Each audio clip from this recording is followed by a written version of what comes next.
അടുത്തു വാ അടുത്തു വന്നാട്ടെ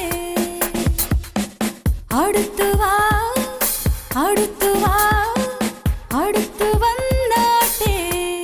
എന്താ അടുത്തു വരാനേ പറഞ്ഞുള്ളൂ, വാ തുറക്കാൻ പറഞ്ഞില്ല. ക്ലോസറ്റ് ടൂത്ത്പേസ്റ്റ് നിങ്ങളുടെ പല്ലുകൾ മുത്തുപോലെ താഴെക്കിടന്ന് ഉരുളട്ടെ. നിങ്ങളുടെ വീടുകളിൽ ആവശ്യമുള്ള നിത്യോപയോഗ സാധനങ്ങളായ fridge, washing machine, microwave oven, mixie, table fan, TV തുടങ്ങി ഒപ്പുതൊട്ട് കർപ്പൂരം വരെയുള്ള എല്ലാ സാധനങ്ങളും ആവശ്യാനുസരണം നിങ്ങളുടെ വീടുകളിൽ എത്തിച്ചു തരുന്നു. കള്ളൻ കൊച്ചാപ്പി ആൻഡ് സൺസ് 25 വർഷമായി ഞങ്ങൾ അടിച്ചുമാറ്റിയ വിശ്വസ്തത ഇപ്പോഴും തുടരുന്നു. സ്ഥലം ASC അംഗീകാരത്തോടു കൂടി പ്രവർത്തിക്കുന്ന ഏക സ്ഥാപനം കള്ളൻ കൊച്ചാപ്പി ആൻഡ് സൺസ്.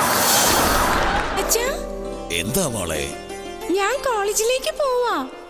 ആ ശരി ശരി. ഈശ്വര, കോളേജിലേക്കാണെന്ന് പറഞ്ഞ് ഞാൻ മൈക്കിളേട്ടന്റെ കൂടെ നൂൺ ഷോയ്ക്ക് പോകുന്ന വിവരം അച്ഛന് അറിയില്ലേ? അതെ, എന്താ? ഞാൻ ഷോപ്പിങ്ങിന് പോവാ. പോയിട്ട് വാ. ഈശ്വര, ഷോപ്പിങ്ങിനാണെന്ന് പറഞ്ഞ് ഞാൻ മൈക്കിളിന്റെ കൂടെ മാറ്റനിക്ക് പോകുന്നത് ഇദ്ദേഹം അറിയില്ലേ?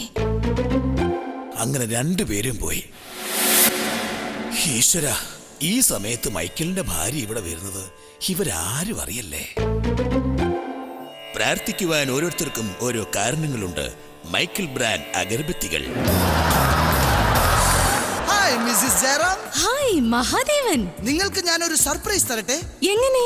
ഒരു പുത്തൻ ക്ലോസറ്റ് നൽകിക്കൊണ്ട്. ഓഹോ, ക്ലോസറ്റ് കച്ചവടക്കാരനാ? ഏയ് അല്ല, നിങ്ങൾ ഷാർപ്പിക് ഉപയോഗിച്ച് നോക്കിയിട്ടുണ്ടോ? ഷാർപ്പിക്? ഇല്ല. ഒന്ന് ട്രൈ ചെയ്താലോ? നോക്കാം.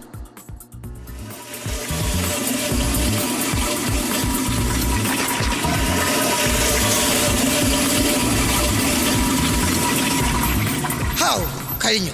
വാവ്, എനിക്ക് വിശ്വസിക്കാനേ കഴിയുന്നില്ല. ഇത് എന്റെ ക്ലോസറ്റ് തന്നെയാണോ? ഇതിനു മുമ്പ് ഇങ്ങനെ വൃത്തിയായി കണ്ടിട്ടേയില്ല. അതിന് വല്ലപ്പോഴും വെള്ളം ഒഴിച്ച് ക്ലോസറ്റ് ഒന്ന് കഴുകണം. അപ്പോൾ ഇനി മുതൽ നിങ്ങളും ഷാർപ്പിക് ഉപയോഗിക്കുകയല്ലേ? വേണ്ട, ഇനി മുതൽ നീ തന്നെ വന്ന് കഴുകി തന്നാ മതി. അയ്യോ! ഓണം, വിഷു, റംസാൻ, ക്രിസ്തുമസ്, സപിണ്ടി, വാഴപ്പിണ്ടി, വിശേഷ ദിവസങ്ങൾ ഏതുവാകട്ടെ, കലണ്ടർ മനോഹരന്റെ അമ്മയുടെ തന്നെ. മനോഹര, അമ്മ ചത്തുപോയി. അപ്പൊ ഇനി വേറെ കലണ്ടർ നോക്കാം. സുധാകര, അമ്മ കുളിക്കുവാ. കുളിച്ചത് മതിയെന്ന് പറ. അപ്പൊ കലണ്ടർ സുധാകരന്റെ അമ്മയുടേതും മതി. ഈ മുടിഞ്ഞ ഇടിവെട്ടും മഴയും കാരണം ടിവിയും പോയി, ഫ്രിഡ്ജും പോയി, AC-യും പോയി, വാഷിംഗ് മെഷീനും പോയി, എല്ലാം പോയി. സീഗാർഡ് സ്റ്റെബിലൈസർ ഇല്ലേ? ഇല്ല. നന്നായി. ഉണ്ടായിരുന്നെങ്കിൽ അതും അടിച്ചു പോയേനെ.